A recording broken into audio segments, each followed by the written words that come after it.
Gazette du Togo, une vision sur l'actualité togolaise et sur le monde.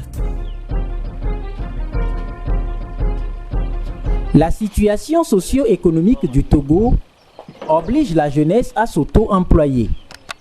Depuis quelques années, l'entrepreneuriat est devenu l'un des secteurs les plus prisés à travers lequel la jeunesse togolaise s'active pour son plein épanouissement.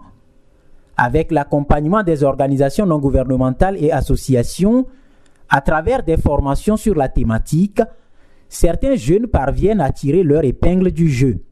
Au lot de ces jeunes qui s'en sortent, on peut compter Fovi Katakou, membre du mouvement Nubweke. Malgré sa situation de handicap, Fovi Katakou, loin de s'adonner à la mendicité ou à la paresse, comme on le voit généralement chez d'autres personnes handicapées, se concentre sur la cuniculture, encore appelée cuniculiculture, élevage de lapins domestiques. Comment l'homme est-il arrivé là? Après le bac, en analysant le campus, en analysant la vie socio-économique togolaise, il y avait eu le discours de l'auto-entrepreneuriat. Donc, tout d'abord, j'ai essayé de comprendre ce que c'est que le concept-là et qu'est-ce que ça peut apporter. Mais en analysant la manière dont on veut amener l'entrepreneuriat au Togo n'est pas telle. On a essayé avec des choses. Après, on a vu que bon, le lapin est un animal très prolifique. Parce que par rapport aux autres, par rapport à la poule, au canard, son élevage est un peu simple et la rentabilité est très élevée, quoi. Donc on a choisi le lapin pour la rentabilité. En plus, sa viande, c'est une viande blanche qui est diététique. C'est une viande bonne pour les personnes malades qui souffrent de diabète, de cancer. Donc tout cela nous a poussé à s'intéresser à l'élevage de lapin.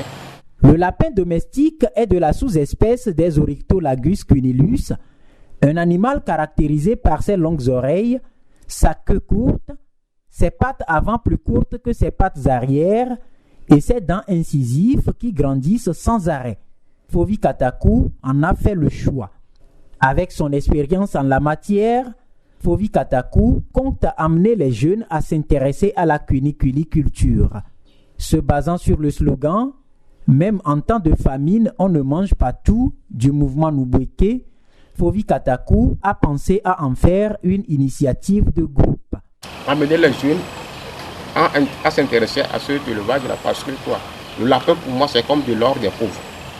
Si chaque jeune arrive à avoir un clapier dans sa maison avec 4 lapines, bien 3 lapines, ça peut l'aider à ne plus être dépendant des 1000 francs, de 2000 francs. Donc j'ai eu l'idée et on en a discuté dans notre mouvement parce que au début je vous avais dit que je suis du mouvement Nubweke et loin de nos slogans, même en temps de famine, on ne mange pas tout. Donc on a pensé comment on peut traduire ce message-là de manière concrète. Un projet expérimental pour voir ce que ça va donner. Donc on s'est lancé officiellement en 2017. J'ai commencé banalement en 2017, mais officiellement on a installé les clapiers en 2017 et on est là sur le résultat maintenant, quoi. Comment l'éleveur nourrit-il son animal et que fait-il par rapport à son entretien? Ils se nourrissent de beaucoup de choses. Nous utilisons les sondes de soja, le maïs, grèche, le granulé, nous utilisons les herbes, il y a les feuilles de manioc, choux, salades, etc. Donc nous essayons de les approvisionner au marché. C'est les dames aussi qui vendent du soja. Quand ils ont fini de faire le soja, le son qui reste, nous les prenons pour les mélanger avec tuto de panis et de grèche et nous les donnons.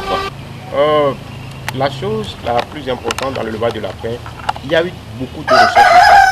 Quand vous rentrez dans Google, vous tapez l'élevage de lapin, des gens ont déjà fait des expériences sur lesquelles vous pouvez apprendre des choses. Donc, on a appris beaucoup de choses et nous arrivons à les vacciner, à leur donner des vitamines, des déparasitants pour les mettre en bonne santé.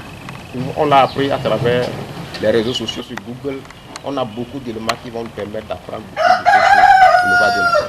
Pour assurer la cuniculture et atteindre l'objectif qui est de permettre à la jeunesse de s'autosuffire, Fovi Katakou et son équipe procèdent à la commercialisation du lapin. Nous le vendons à toutes les personnes qui s'intéressent. Il y a des gens qui veulent commencer le levage ou des gens qui ont déjà fait le levage mais qui veulent maintenant recommencer. Il y a les gens qui veulent consommer la viande de lapin, donc c'est à eux que nous les vendons. Maintenant, nous pensons à cibler les hôtels pour monter un peu notre productivité. Notre cuniculteur ne s'arrête pas au lapin.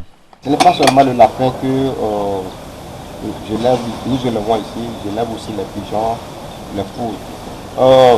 Le jeu, quand vous faites un seul type d'élevage, le résultat n'est pas comme on le fait. Parce qu'il y aura des gens qui vont dire je veux la poule, ou bien je veux le pigeon.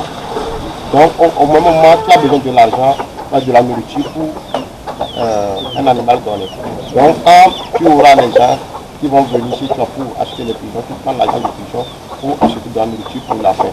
Au-delà de la viande du lapin, le profit est aussi tiré de ces déchets avec lesquels Fovi Katakou et son équipe alimentent des volailles. Les déchets de lapin, je les utilise pour nourrir les poules.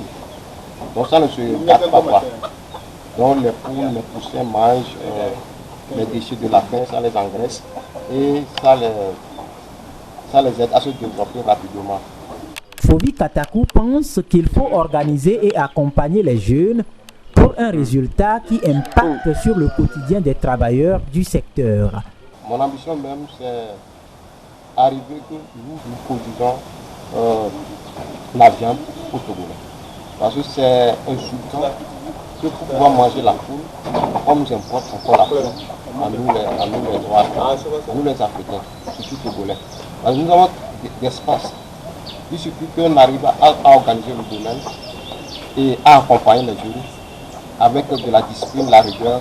Nous allons produire, nous allons avoir des résultats pour nous. Donc, c'est mon ambition pour le Togo plus tard.